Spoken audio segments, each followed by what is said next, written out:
महावीर स्वामी को वंदन हम करते मंगलमय विद्या सिंधु नामी को। आदि तीर्थंकर श्री आदिनाथ भगवान की, वर्तमान शासन नायक श्री महावीर भगवान की, संत श्रोमणी अध्यात्म योगी आचार्य गुरुवर श्री विद्यासागर जी महाराज की, अहिंसामय विश्व धर्म की, परम पूज्य आर्यकर दीक्षवासी पूर्णमती माता जी की, वंदनीय आर्यका संघ की। भव्य जीवो, हमारी जिंदगी तो एक 3 पेज की पुस्तक की भांति है, जिसका प्रथम और अंतिम पेज कर्म ने लिख करके दिया है। मध्य का, बीच का पेज हमें अपने पुरुषार्थ से लिखना है। अब हम कैसा लिख पाते हैं, अच्छा, सही या गलत, धब्बे या कि बिल्कुल अच्छे से व्यवस्थित सुनहरे स्वर्णिम अक्षरों में लिख पाते हैं, यह हमारे ऊपर डिपेंड करता है। देखा गया है कि कई लोग आते हैं, जन्म लेते हैं और पुराने कर्म मिटा नहीं पाते, नए कर्मों का और अम्मार लगा देते हैं और कर्मों की गठरी को बांध बांध करके यहाँ से ले जाते हैं। हमारे ऋषि मुनियों ने हमें समझाया है कि मंजिल उन्हें ही मिलती है जिनके सपनों में जान होती है। मंजिल उन्हें ही मिलती है जिनके सपनों में जान होती है। कदम जब आगे बढ़ते हैं तो मंजिल खुद करीब आती है, मंजिल खुद करीब आती है। तो हमें कदम बढ़ाना है, सिर्फ बोलना नहीं है। अभी आप लोग देख रहे थे छोटे छोटे बच्चों का कार्यक्रम, देवियों से शुरुआत हुई थी और भगवान के अष्ट प्रातिहार्य पर सारी यात्रा उनकी पूर्ण हो जाती है। इस बीच में कई पड़ाव आए, कई तरह के कर्म के रूपांतर हमारे बीच में आए, कैसे कैसे दृश्य यहाँ उपस्थित किए गए और कितना पुरुषार्थ किया। साथ में उनके दादा दादी ने भी, उनके माता पिता ने भी, उनके भाई बहनों ने भी इतना पुरुषार्थ किया, तब यहाँ पर 15 सेकंड के लिए आ पाए हैं। सोचिएगा आप लोग, कितने दिनों से ये लोग पुरुषार्थ कर रहे थे, याद कर रहे थे। आप लोगों को लग रहा होगा कि यहाँ आकर के भूल गए।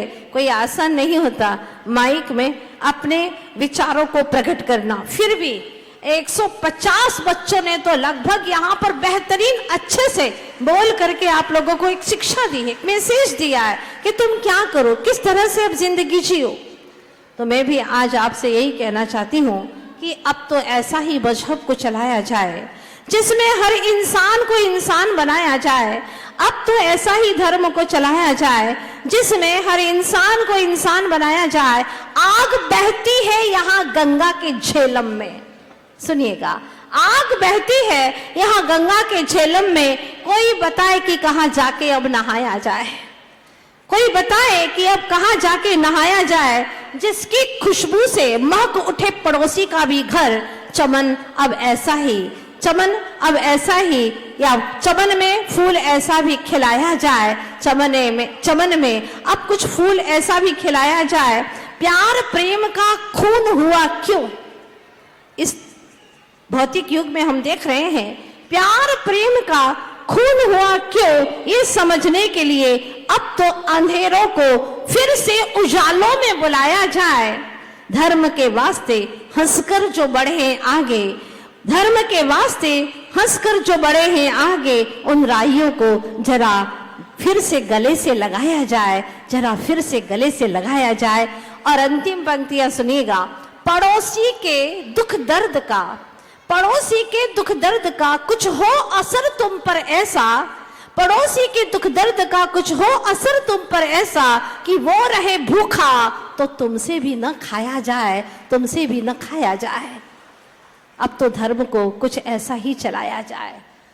धर्म की सिर्फ चर्चा नहीं करना है, उसको चर्या रूपांतरण भी करना है। सिर्फ वाचन नहीं करना, उसका पाचन भी करना है। सिर्फ धर्म के शास्त्रों का उच्चारण नहीं करना है, पाठ का उच्चारण नहीं करना है, दोनों होठों को मात्र हिलाना नहीं है, उच्च आचरण भी करना है। अब समय आ चुका है और इसकी शुरुआत करें हम अपने समाज से, परिवार से, घर घर से। कैसे शुरुआत करें? जब सारा समाज हम देखते हैं एकजुट होकर के धर्म सभाओं में आकर के सभी हम जैन हैं, इस भावना से, इस नारे से आकर के एकजुट होकर के धर्म का लाभ लेता है, तो लगता है कि समाज यहाँ पर जीवित है, यहाँ का बच्चा बच्चा जीवित है और इनके भीतर भी धर्म की सम्यक धाराएं बह रही हैं, लगता है। लेकिन अगर इसमें से थोड़ा सा भी किसी को अलग कर दिया जाए तो हमारा समाज खंडित हो जाता है, टूटने लग जाता है। जिस तरह से भोजन में सब कुछ है लेकिन नमक ना हो तो वो भोजन बिल्कुल बेस्वाद सा लगता है। चाहे कितना ही अच्छा बनाया गया हो, सब कुछ हो, सब तरह के टेस्ट डाले हैं, लेकिन नमक नहीं है तो अच्छा नहीं लगता, बेस्वाद सा लगता है। मंदिर में सब कुछ है, बहुत सुंदर मंदिर बनाया गया है, क्या उसकी नक्काशी है, लेकिन उसमें मूर्ति नहीं है, उस मंदिर की कोई कीमत नहीं होती है। अस्पताल में सारी व्यवस्थाएं, बेड है, खाने पीने का अच्छे से अच्छे सारी व्यवस्था, बहुत क्लीन है हॉस्पिटल, लेकिन बस डॉक्टर नहीं है। ये कमी तो बहुत अखरती है। गाड़ी में सब कुछ अच्छा है, 1 करोड़ की गाड़ी है, लेकिन बस ब्रेक फेल है उसका, क्या कीमत है उसकी? जीवन में अटूट धन संपदा वैभव सब कुछ है, शरीर भी निरोग है, सारी अनुकूलताएं हैं, लेकिन आपस में प्रेम नहीं है, प्यार नहीं है, ये कुछ भी नहीं है। इसके आगे चाहे कितना भी वैभव हो वो हमारे लिए व्यर्थ है। अगर जीवन में सुख शांति नहीं है, प्रेम नहीं है, एकता नहीं है, तो सारा जीवन बेकार सा लगता है। इसीलिए आचार्य भगवान कहते हैं, मैं फिर पिछले रविवार की बात को आगे बढ़ाना चाहती हूँ कि व्यवहार में जियो तो एकता के बल से जियो और निश्चय में जियो तो एकत्व आत्म तत्व की अनुभूति करते हुए जियो, तुम्हारा जीवन धन्य हो जाएगा। अगर तुमने एकता के सूत्र में अपने आप को नहीं पिरोया है तो आपके जीवन का कोई औचित्य नहीं है। हम सामाजिक प्राणी हैं, इसीलिए एकजुट होकर के हमें जीना है।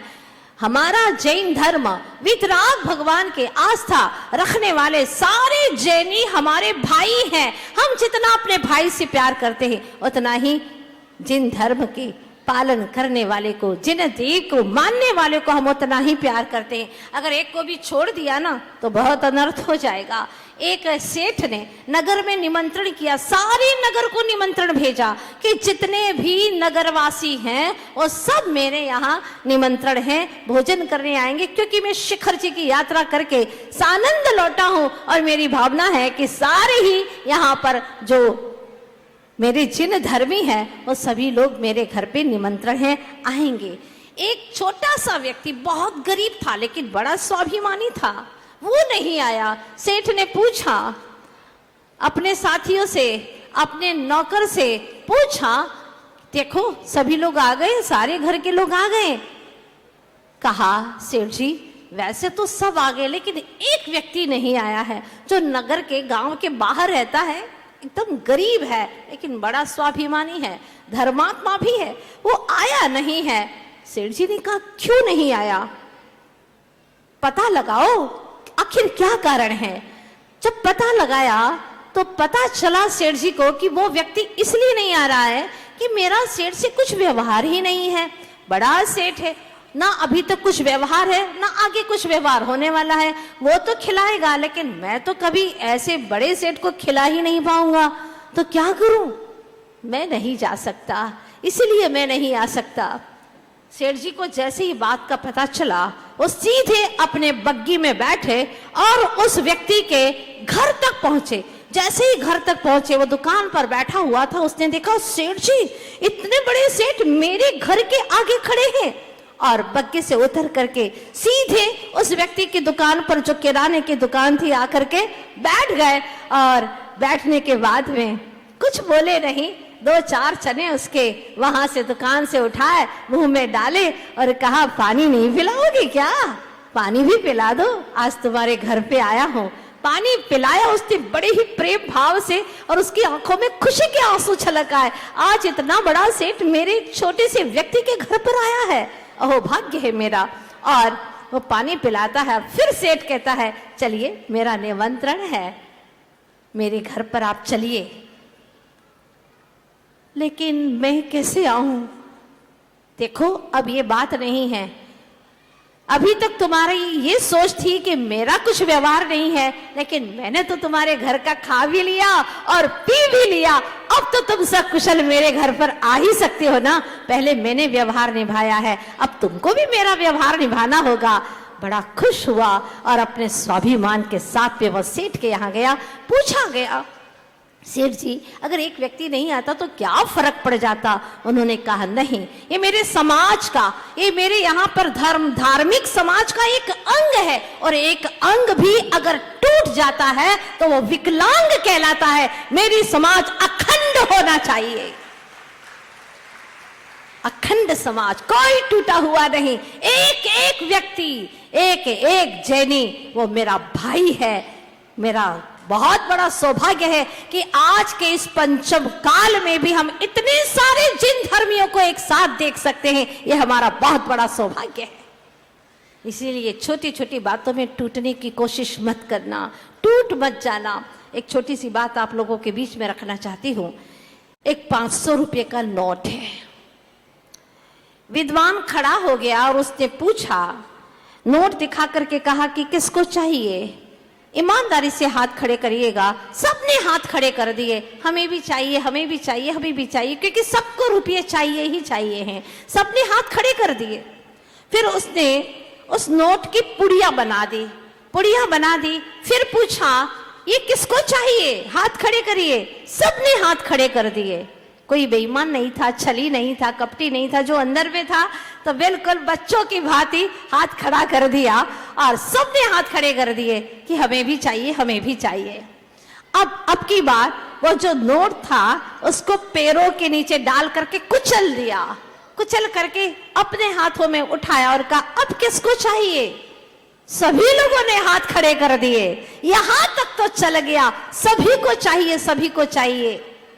लेकिन जैसे ही 500 रुपए की नोट के 8 टुकड़े कर दिए, टुकड़े हाथ में लिए, फिर पूछा, किसको चाहिए? किसको चाहिए? ये टुकड़े किसको चाहिए? एक ने भी हाथ खड़ा नहीं किया। क्यों? क्योंकि वजह यह थी कि अब उसकी कीमत खत्म हो चुकी थी। बस यही हमारे ऋषि समझाना चाहते हैं कि जब हमारी समाज एक अखंड होती है तो सभी के लिए वह बहुत कुछ आनंद प्रदायी और सभी के लिए सुख का कारण होती है। वहां कोई द्वंद्व नहीं होते, कोई लड़ाई झगड़े नहीं होते, एकजुट होकर के सभी लोग कार्य करते हैं। लेकिन वहीं पर टुकड़े टुकड़े हो जाते हैं तो उस समाज की कोई कीमत नहीं होती और जो अन्य लोग हैं वो उसका फायदा उठा लेते हैं। इसलिए मेरी गुजारिश है कि छोटी छोटी बातों को, अपनी स्वार्थ परायणता को कभी भी महत्व मत दीजिए। छोटी छोटी बातों को छोड़ दीजिए। तुच्छ स्वार्थ वृत्ति के पीछे में इतना बड़ा घाटा कभी ना करें जिससे कि हमारे धर्म पर कोई आंच आए। मैंने सुना था एक दिन बंदरों के झुंड में आपस में वह सारे बंदर लड़ रहे थे, छीना झपटी कर रहे थे, आवाजें तेजी से आ रही थी। तो एक व्यक्ति ने जाकर के पूछा, जो बंदरों की भाषा को जानता था, उसने जाकर के पूछा कि आप लोग इस तरह से आपस में लड़ झगड़ते क्यों हैं? अच्छा नहीं लगता, आप लोग इस तरह से लड़ झगड़ रहे? सारे बंदरों ने चुप होकर के जवाब दिया, सुनो, हम आपस में लड़ते हैं, पर कोई अन्य जाति का हमारे ऊपर आक्रमण कर देना तो हम पूरी जाति के लोग इकट्ठे होकर के डट करके मुकाबला करते हैं इसका। हम बंदर हैं, वानर हैं, तुम नर होकर के भी क्या कर पाते हो? सीखो कुछ हमसे, वानर जाति से सीखो। और सच में वानर ने बहुत सही बात कही थी कि अगर वानर सब मिल करके एक साथ हो सकते हैं तो फिर हम सब लोग मिलकर के जुट होकर के जिन धर्म के प्रभावना क्यों नहीं कर सकते। ऐसी सोच जब हमारे भीतर में रहेगी तो निश्चित पंचम काल के अंत तक हमारा जिन धर्म बना रहेगा, ये हमारे सच्चे जिन धर्म की निशानी बनी रहेगी। मुनि भी रहेंगे, आर्यिका भी रहेगी, श्रावक भी रहेंगे और अंत तक श्राविका भी रहेगी, ये निश्चित बात है। इसीलिए आज यही कहना चाहती हूँ, ना हम दौलत पे नाच करते हैं, ना हम दौलत पे नाज करते हैं, ना शोहरत पे नाज करते हैं। जन्म लिया है हमने जैनी के घर में, इसीलिए हम अपने इस जैन कुल का जैन कुल के ऊपर हम नाश करते हैं, जैन कुल के ऊपर नाश करते हैं। सौभाग्यशाली हैं कि जहाँ छोटे छोटे बच्चे भी मुख से जब जिन भाषा का, जिन वाणी का उच्चारण करते हैं तो हृदय से बहुत ही आह्लाद होता है। वाह रे जिन धर्म जिन शासन सदा जयवंत रहे। और इसके लिए हमें भी इतना सा पुरुषार्थ करना है, चाहे कुछ भी हो जाए, कैसी भी परिस्थिति आ जाए, लेकिन हम अपने साधर्मी के प्रति कभी अपनी मनस्थिति को बिगाड़ेंगे नहीं। एकजुट होकर के जिन धर्म की पताका लेकर के आगे आगे बढ़ते चले जाएंगे, जिन धर्म सदा जयवंत हो, बस यही भावना रहे हमारी। क्योंकि हमें व्यावसायिक नहीं बनना है। जब तक आप व्यवहार की जिंदगी जिए तब तक व्यवहारिक भी होना है। आज हम देख रहे हैं लोग व्यवहारिकता को छोड़ करके व्यावसायिकता शुरू कर रहे हैं और व्यवसाय के कारण से हानि लाभ तेरा मेरा ये दृष्टियां पनप रही है। सब कुछ छोड़ करके प्रभु जिन देव ऐसी सद्बुद्धि दे कि सभी जिन धर्म में एकजुट होकर के एक समूह में रह करके, बंद है मुट्ठी तो लाख की है, खुल गई तो फिर किस काम की है, वो तो खाक की है। इसीलिए यही गुजारिश है मेरी, सभी साधर्मी बंधु आपस में एक दूसरे की परेशानियों में साथ दें। क्योंकि आखिर हमारा अपना जाति भाई ही हमारे काम में आता है। पढ़िएगा मूक माटी महाकाव्य में जब मछलियों का विषय चलता है तो वहाँ आचार्य भगवान ने बहुत अच्छी बात कही है। आखिर हमारा अपना साधर्मी ही अंत समय तक हमें साथ देता है, देता ही देता है। अगर आपका अंतिम समय हो, चाहे कितना बड़ा दुश्मन हो, आप कहें कि मुझे नमोकार मंत्र सुना दो, जाते जाते पानी ना पिलाओ कोई बात नहीं, जिनवाणी पिला दो, जिनवाणी का रस पिला दो, वो आपको नमोकार मंत्र तो सुना ही देगा। वो साधर्मी आपका अंत तक काम में आएगा। सभी के प्रति सद्भावनाओं से भर जाओ और आगे आगे बढ़ते चले जाओ, कदम दर कदम अपने साधर्मी के साथ में बढ़ते बढ़ते मुझे विश्वास है जैसे एक एक कण भरते भरते भर जाता सारा भंडार और एक एक पग चलते चलते आ जाता मुक्ति का द्वार। एक एक कदम चले अपने साधर्मी साथियों के साथ में, फिर देखो जीवन जीने का कितना आनंद आता है।